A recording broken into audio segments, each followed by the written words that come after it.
Hello students, आप सबको अपने चैनल में स्वागत करती हूँ। आज के इस वीडियो में जो कि सेकेंडरी स्कूल एग्जामिनेशन 2026 यानी कि माध्यमिक स्कूल परीक्षा 2026 क्लास 10 बिहार बोर्ड से क्लास 10 का एनुअल जो एग्ज़ाम हुई है वार्षिक परीक्षा, उसी का कंप्लीट साइंस यहाँ पर हम लोग हल करेंगे।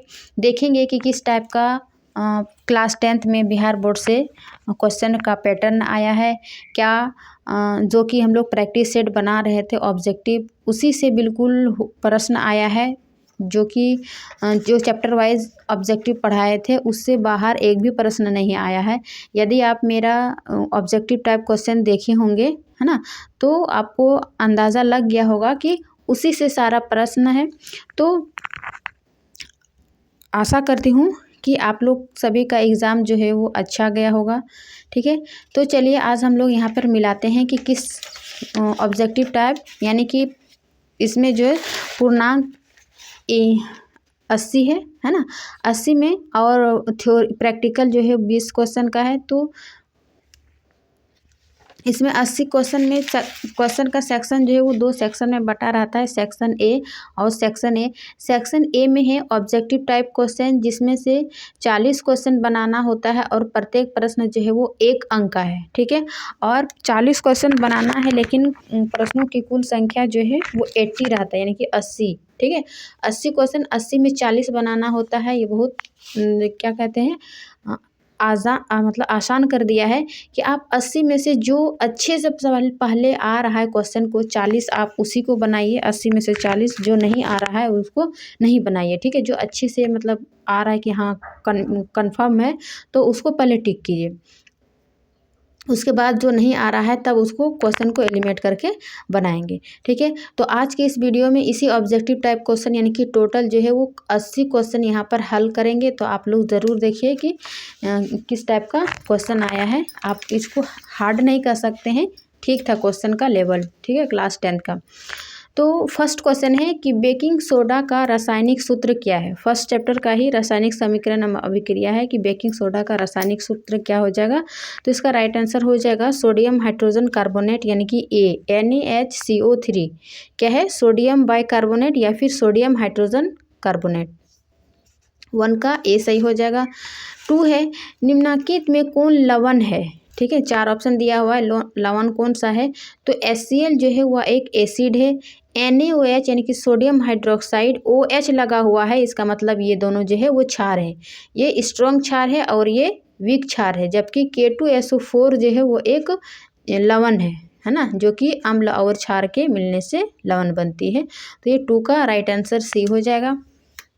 पोटेशियम सल्फेट, इसका नाम क्या हो जाएगा, पोटेशियम सल्फेट। नेक्स्ट क्वेश्चन है 3 का कि निम्नलिखित में किस विलयन का उपयोग दीवारों की सफ़ेदी करने के लिए किया जाता है। यानी कि दीवारों को सफ़ेद करने के लिए, पेंट करने के लिए किस विलयन का उपयोग किया जाता है। तो इसका राइट आंसर हो जाएगा कैल्शियम हाइड्रोक्साइड CaOH2 यानी कि इसको कैल्शियम हाइड्रोक्साइड कहते हैं इसका नाम।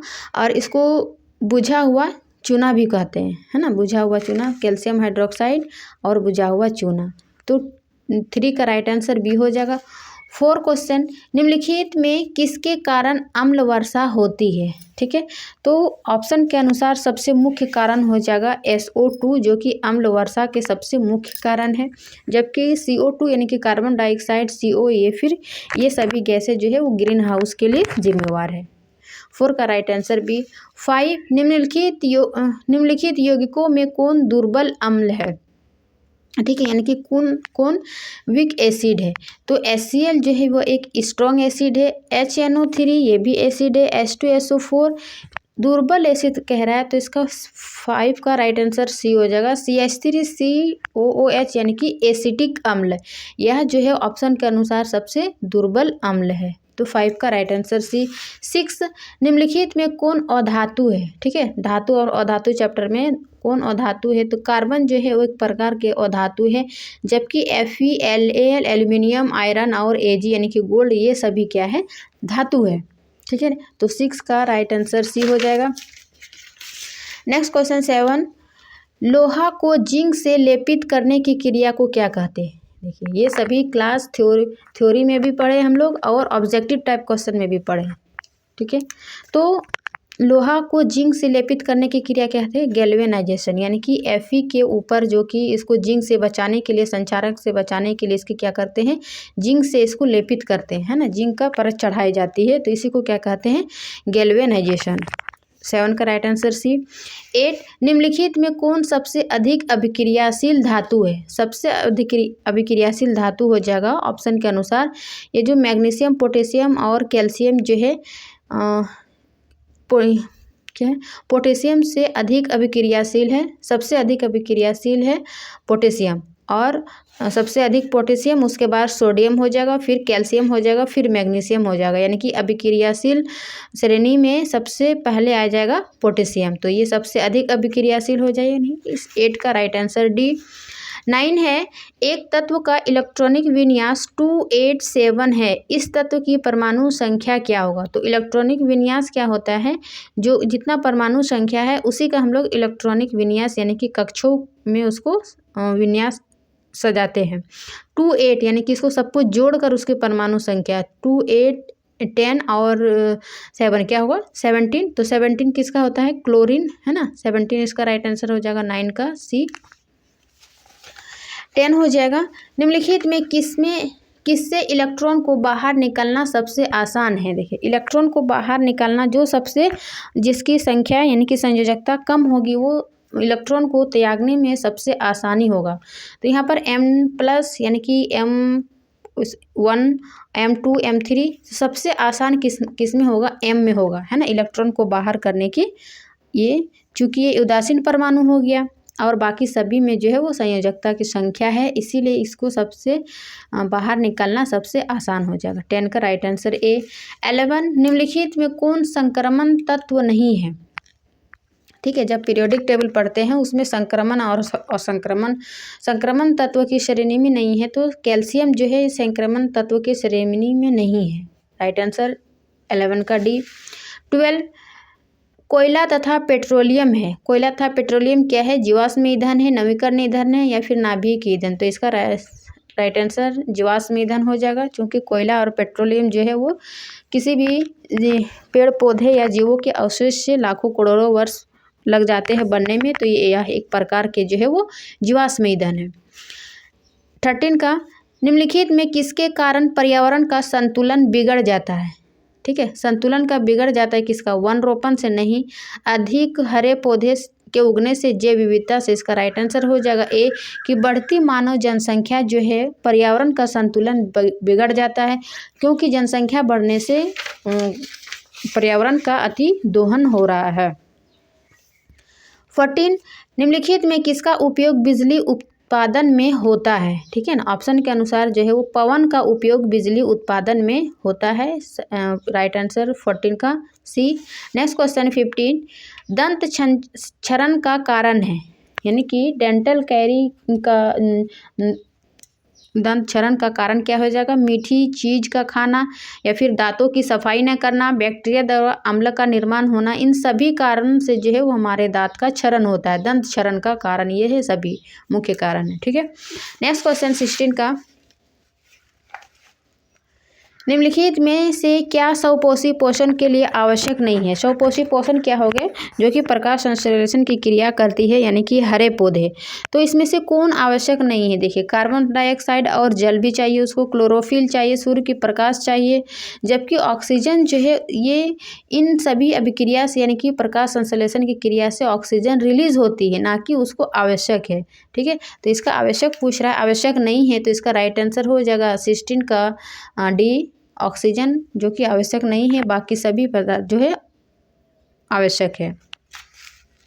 17, रेजिन निम्नलिखित किस पौधे का उत्सर्जी पदार्थ है? ठीक है, जिस प्रकार मनुष्य का भी उत्सर्जी पदार्थ होता है उसी प्रकार पेड़ पौधे में भी उत्सर्जी उत्पाद होता है।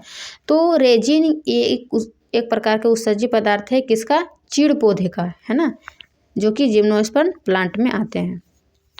17 का राइट आंसर ए। 18, गुर्दे में उत्पादित मूत्र या मूत्राशय में किस नली द्वारा होता है? ठीक है, जब हम लोग उत्सर्जन तंत्र के सभी भाग पढ़ रहे थे उस समय जो है गुर्दे में उत्पादित मूत्र मूत्राशय किस नली द्वारा स्रावित होती है, तो इसका राइट आंसर हो जाएगा कि मूत्र वाहिनी से। 18 का राइट आंसर बी। 19 कृत्रिम वृक्क यानी कि जिसको डायलिसिस आजकल कह रहे हैं, है ना। कृत्रिम वृक्क किस अपशिष्ट उत्पाद को रुधिर से अपोहन द्वारा अलग किया जाता है, तो इसका राइट आंसर हो जाएगा नाइट्रोजन युक्त अपशिष्ट पदार्थ को जो है वो डायलिसिस के माध्यम से रुधिर से अलग किया जाता है। 19 का right answer A. Next question 20, पौधों में निम्नलिखित में किस अंक कौन अंक गुरुत्वानुवर्तन दर्शाता है। गुरुत्वानुवर्तन दर्शाना मतलब होता है जियोट्रॉपिक, मतलब होता है पृथ्वी के केंद्र की ओर नीचे, यानी कि पृथ्वी के केंद्र की नीचे की ओर जो गति होता है उसको क्या कहेंगे, जियोट्रोपिज्म, गुरुत्वानुवर्तन। तो जड़ जो है वो एक प्रकार के गुरुत्वानुवर्तन है, यानी कि पृथ्वी के नीचे केंद्र के नीचे की ओर वृद्धि कर रहा है, तो इसका राइट आंसर हो जाएगा ए 20 का। 21 कौन पादप हार्मोन वृद्धि का संदमन करता है, यानी कि वृद्धि हार्मोन को रोकता है ना, तो इसका राइट आंसर हो जाएगा एब्सिसिक एसिड जो है वो वृद्धि हार्मोन को रोकता है, जबकि साइटोकाइनिन ये कोशिका विभाजन है, जिब्रेलिन ये भी वृद्धि के लिए जिम्मेवार है, एथिलीन, है ना, तो ये सी एब्सिसिक अम्ल जो है वृद्धि को इनहिबिट्स करते हैं। 22 निम्नलिखित में कौन ऐच्छिक पेशियों की गति का कंट्रोल करता है, कौन सी ऐच्छिक पेशी जो है कंट्रोल करती है, पॉन्स, ये डायएनसेफलॉन या फिर मेडुला ऑब्लांगेटा या सेरिबेलम। तो ये मस्तिष्क के पश्च मस्तिष्क का भाग है सेरिबेलम, जो कि हमारे ऐच्छिक पेशियों की गति को कंट्रोल करता है, जैसे कि हमारे शरीर का संतुलन, समन्वय और निर्माण, ये सभी सेरिबेलम कंट्रोल करती है। 22 का राइट आंसर बी हो जाएगा। 23 किस हार्मोन के अधिक स्राव से जाइगेटिज्म नामक रोग होता है, यानी कि हमारे शरीर में किस हार्मोन की अधिक स्रावित से जाइगेटिज्म नामक रोग होता है, तो इसका राइट आंसर हो जाएगा कि वृद्धि हार्मोन, लिंग हार्मोन या फिर एपिनेफ्रिन हार्मोन। तो वृद्धि हार्मोन के जो है वो अत्यधिक स्राव से जाइगेटिज्म नामक रोग हो जाता है। 24 अलैंगिक जनन की विधि है, अलैंगिक जनन की विधि क्या है, बीजाणु जनन, मुकुलन, विखंडन, इनमें से सभी, तो इनमें से सभी जो है अलैंगिक जनन की विधि है। इसमें कवक में देखा जाता है बीजाणु जनन, मुकुलन में ईस्ट में, है ना, हाइड्रा में मुकुलन, विखंडन जो अमीबा वगैरह में। 25 मिश्र धातु जिसमें कि 90% कॉपर और 10% टीन है उसका नाम क्या है। मिश्र धातु यानी कि कांसा में जो है वो 90% कॉपर और टीन का बना होता है, कॉपर जो है वो 90% और टीन जो 10% के मिश्रण से ये मिश्र धातु बना होता है कांसा। नेक्स्ट क्वेश्चन 26 निम्नलिखित में सबसे कठोर प्राकृतिक पदार्थ कौन है, तो सबसे कठोर प्राकृतिक पदार्थ क्या हो जाएगा, हीरा, क्योंकि हीरा का जो है वो अपवर्तनांक अधिक होने के कारण ये सबसे कठोर पदार्थ है। ठीक है, 26 का राइट आंसर सी हो जाएगा। नेक्स्ट क्वेश्चन 27 इथाइल अल्कोहल का अणुसूत्र है, इथाइल अल्कोहल का इसका अणुसूत्र क्या हो जाएगा, C2H5OH, यानी कि बी इथाइल अल्कोहल का अणुसूत्र हो जाएगा। 28 बेंजीन का अणुसूत्र है, बेंजीन यानी कि C6H6, 28 का राइट आंसर सी। 29 निम्नलिखित में कौन युग्म समावयवी है ना, समावयवी यानी कि आइसोमेरिज क्या होता है, जिसका आणविक सूत्र समान होता है किंतु जो उसका स्ट्रक्चर है वो अलग अलग होती है ना, डिफरेंट उसका स्ट्रक्चर होता है, जबकि आणविक सूत्र समान होती है, यानी कि 29 का राइट आंसर सी हो जाएगा, CH2H4OH, यानी कि इसका हो जाएगा इथाइल अल्कोहल, और ये दोनों CH3OCH3 इन दोनों का आणविक सूत्र समान है, लेकिन इसका स्ट्रक्चर जो है वो भिन्न भिन्न होगा, अलग अलग होगा, इसी को क्या कहेंगे, आइसोमेरिज। 29 का right answer C. Next question 30 एसिटिक अम्ल का IUPAC नाम क्या होगा, एसिटिक अम्ल का IUPAC नाम हो जाएगा एथेनोइक अम्ल, है ना, 30 का राइट आंसर ए। 31 अल्कोहल में कौन सा तत्व उपस्थित नहीं है, अल्कोहल यानी कि जो कि हम लोग इथेन मीथेन ये सभी पढ़ रहे थे ना, तो उसमें कौन सा तत्व उपस्थित नहीं है, जबकि तो इसका राइट आंसर हो जाएगा नाइट्रोजन जो है वो उपस्थित नहीं है, जबकि कार्बन, ऑक्सीजन, हाइड्रोजन ये सभी अल्कोहल में मौजूद रहते हैं। और इसका सामान्य सूत्र होता है CnH2n+1 या फिर इसको ROH ऐसे डिनोट करते हैं। ठीक है। 32 आवर्त सारणी के उदर्ग स्तंभों को कहा जाता है। आवर्त सारणी के उदर्ग स्तंभों को क्या कहा जाता है, तो इसका राइट आंसर हो जाएगा कि 32 का ए वर्ग यानी कि ग्रुप राइट आंसर हो जाएगा। और क्षैतिज भाग को आवर्त कहेंगे, है ना, क्षैतिज को आवर्त, जबकि उदर्ग स्तंभों को वर्टिकल को वर्ग कहेंगे। 33 जब वस्तु फोकस पर हो तब अवतल दर्पण में बना प्रतिबिंब होता है। अभी यहाँ से फिजिक्स का क्वेश्चन शुरू हुआ, यहाँ तक केमिस्ट्री का था। 33 जब वस्तु फोकस पर हो तब अवतल दर्पण में बना प्रतिबिंब किस प्रकार का होता है, तो इसका राइट आंसर हो जाएगा 33 का सी अनंत पर। ठीक है ना। यदि आप इसका डिटेल वीडियो देखना चाहते हैं थ्योरी क्लास, तो चैनल पर प्लेलिस्ट बना हुआ है, आपको वहाँ 1 शॉट वीडियो यानी कि चैप्टर का 1 शॉट वीडियो मिल जाएगा, आप वहाँ से जाके देख सकते हैं। बिल्कुल एक चार्ट के माध्यम से बताए हैं कि अवतल दर्पण और उत्तल दर्पण का कितना कैसे प्रतिबिंब बनने का। ठीक है, तो आपको वहाँ उस चार्ट के माध्यम से याद हो जाएगा, टेबल के माध्यम से। 34 समतल दर्पण द्वारा बना प्रतिबिंब पार्श्व उल्टा होता है, अर्थात यानी कि समतल द्वारा जो प्रतिबिंब बनता है तो वो क्या होता है, पार्श्व उल्टा। पार्श्व उल्टा का मतलब क्या है कि बायां भाग जो है यानी कि बायां हाथ जो हमें दायां प्रतीत होगा, दायां जो है वो बायां प्रतीत होगा। ठीक है, तो 34 का राइट आंसर ए हो जाएगा। 35 अवतल दर्पण में फोकस पर बना प्रतिबिंब होता है। अवतल दर्पण में जो फोकस पर प्रतिबिंब बनता है तो वो क्या होता है, इसका राइट आंसर हो जाएगा वास्तविक और उल्टा, 35 का ए। 36 जब वस्तु अनंत पर हो तो अवतल दर्पण में प्रतिबिंब होता है। जब वस्तु अनंत पर हो तो अवतल दर्पण में प्रतिबिंब किस प्रकार का होता है, 36 का राइट आंसर बी कि फोकस पर, वास्तविक और उल्टा होता है। नेक्स्ट क्वेश्चन 37 कि समतल दर्पण द्वारा उत्पन्न आवर्धन का मान हमेशा होता है। तो समतल दर्पण के द्वारा जो उत्पन्न आवर्धन होता है क्या है, तो इसका मैग्निफिकेशन, तो इसका मान जो हमेशा 37 का सी हो जाएगा 1 के बराबर। 38 प्रकाश का अपवर्तन होता है, क्योंकि प्रकाश का अपवर्तन क्या होता है कि जब एक माध्यम से दूसरे माध्यम में प्रवेश करता है ना, तो प्रकाश का अपवर्तन होता है, यानी कि उसके गति में चेंज हो जाता है। तो क्या इसका राइट आंसर हो जाएगा प्रकाश की गति में परिवर्तन होता है ना, 38 का right answer A. Next question 39 अपवर्तनांक की इकाई क्या है, तो अपवर्तनांक की जो है कोई भी इकाई नहीं होती है ना, 39 का बी राइट आंसर हो जाएगा। 40 वायु में प्रकाश की गति लगभग क्या होती है, देखिए सबसे कॉमन क्वेश्चन, वायु में प्रकाश की गति 3 × 10⁸ मीटर पर सेकेंड, 40 का राइट आंसर डी। 41 मुख गुहा में किस पोषक तत्व का पाचन होता है, देखिए पाचन तो हमारे मुख गुहा से ही प्रारंभ हो जाती है, यानी कि हमारे मुंह लार में क्या होता है, एमाइलेज या फिर टाइलिन नामक एंजाइम होते हैं जो कि कार्बोहाइड्रेट का पाचन शुरू हो जाते हैं हमारे मुख गुहा में ही, तो 41 का राइट आंसर बी हो जाएगा। 42 मानव आहार नाल का सबसे लंबा भाग है, मानव आहार नाल का सबसे लंबा भाग क्या हो जाएगा, जो कि नाम से ही छोटी आत है, कितना, लगभग 6 से 7 मीटर, है ना, सबसे लंबा भाग हो जाएगा।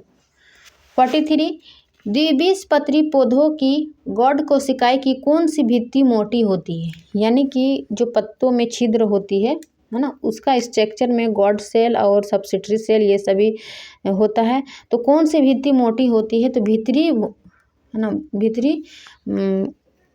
भित्ति। ठीक है, 43 का right answer A. Next question 44 glycolysis कहाँ होता है, ठीक है, ग्लाइकोलाइसिस कहाँ होता है, इसका राइट आंसर हो जाएगा कोशिका द्रव में, ये सबसे फेवरेट क्वेश्चन है। 45 मत्स्य का मुख्य श्वसन अंग, यानी कि मछली का, फिश का जो है वो सब श्वसन अंग क्या हो जाएगा, तो ये तो गिल्स हो जाएगा।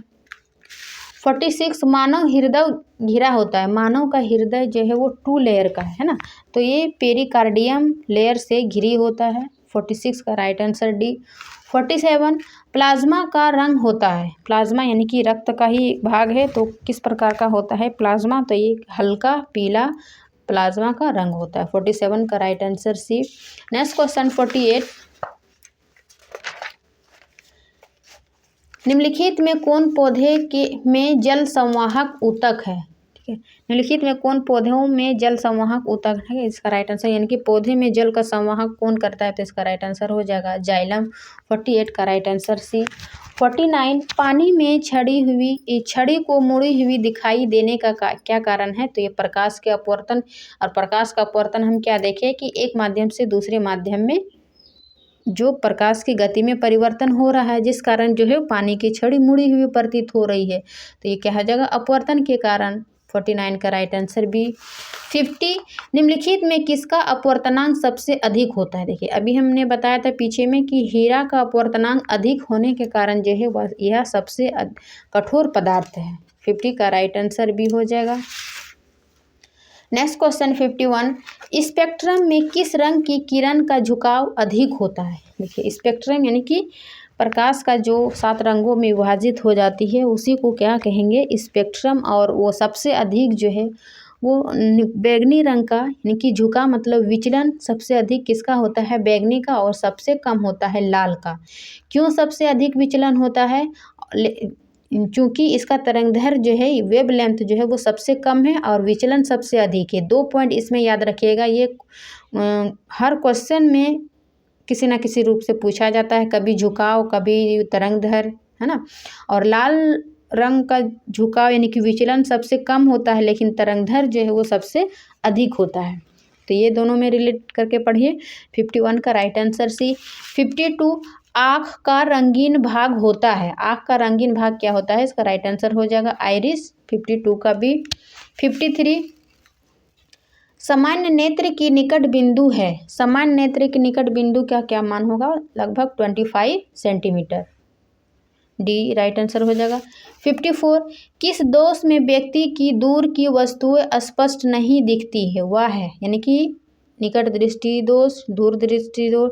तो निकट दृष्टि दोष में जो है वो दूर की वस्तु को स्पष्ट नहीं देख सकती है, किंतु निकट की वस्तु को देख सकते हैं, है ना। तो इसी प्रकार तो इसका राइट आंसर हो जाएगा 54 का बी।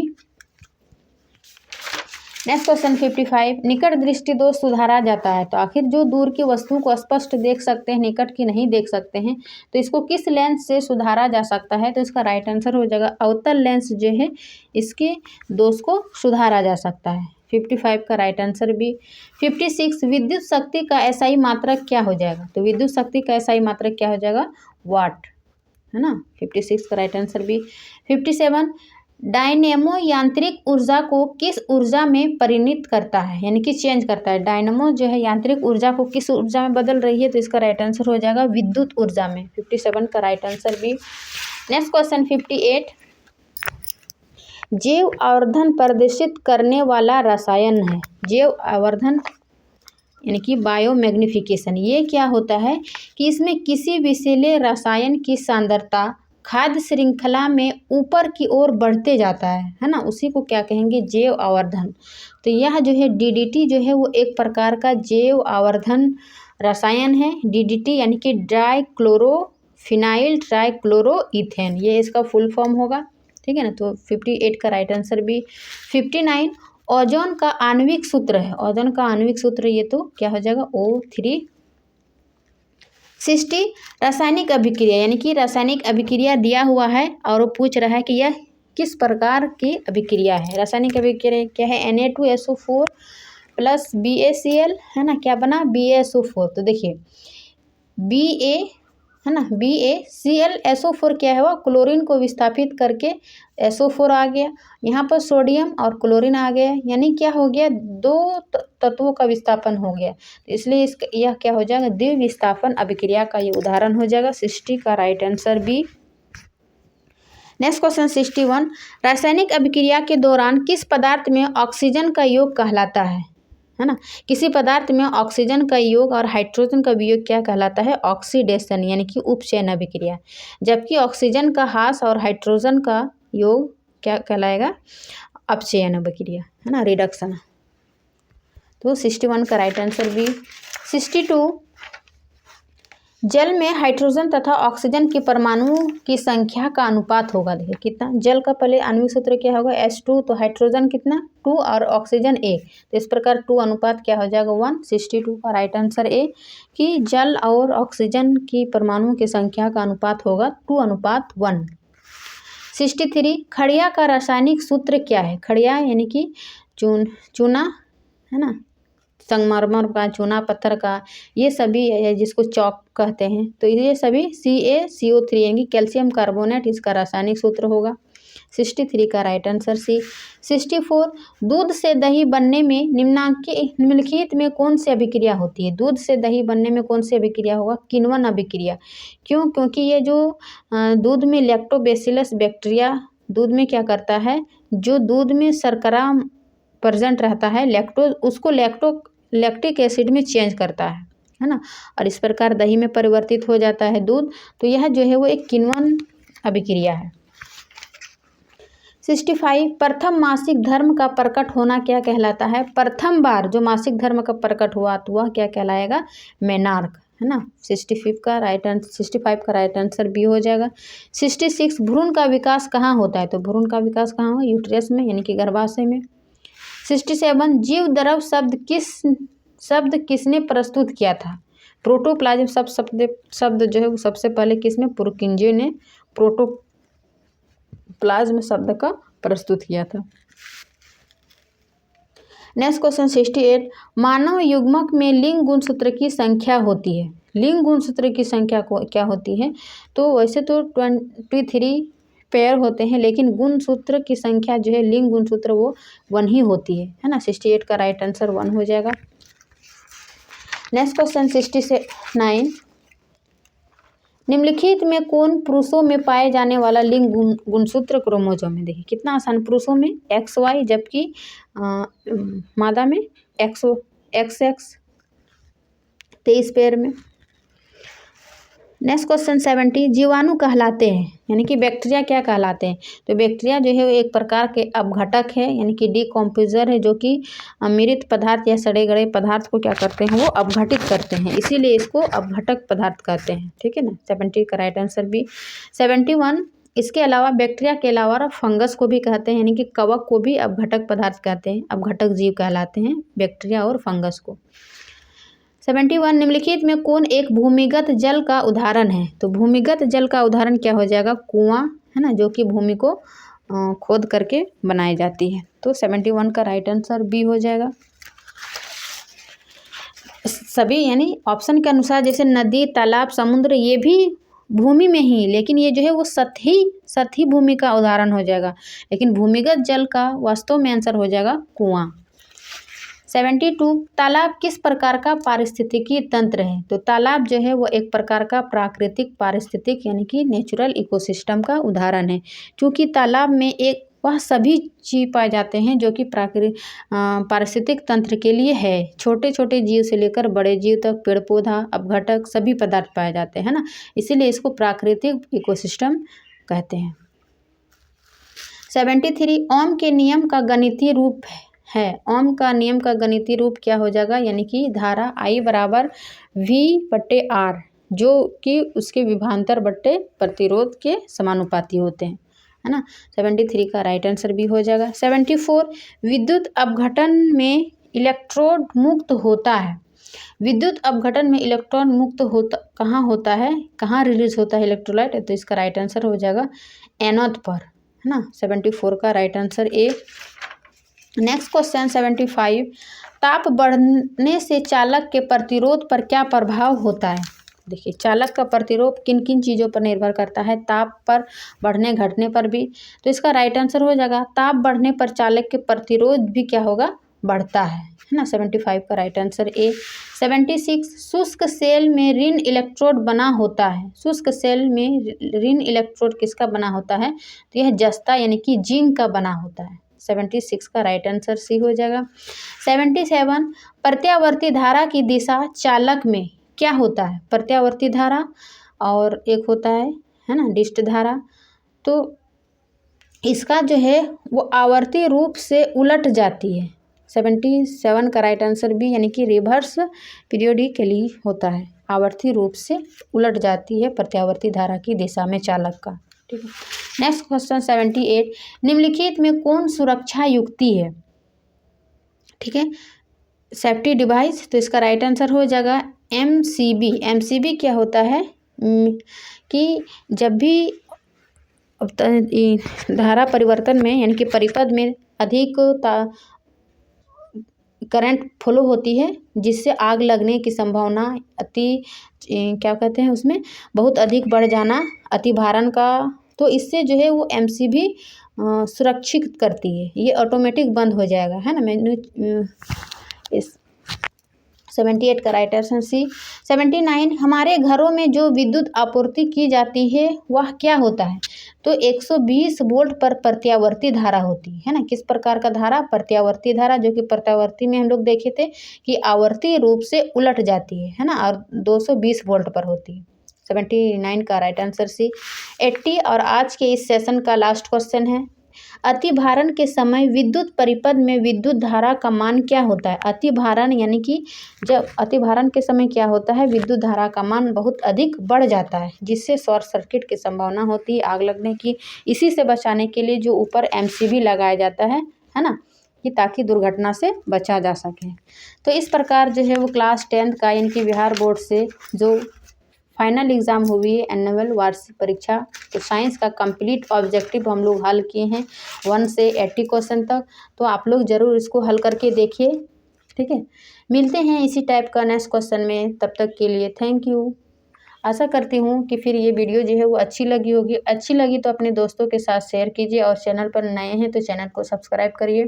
ठीक है, थैंक यू।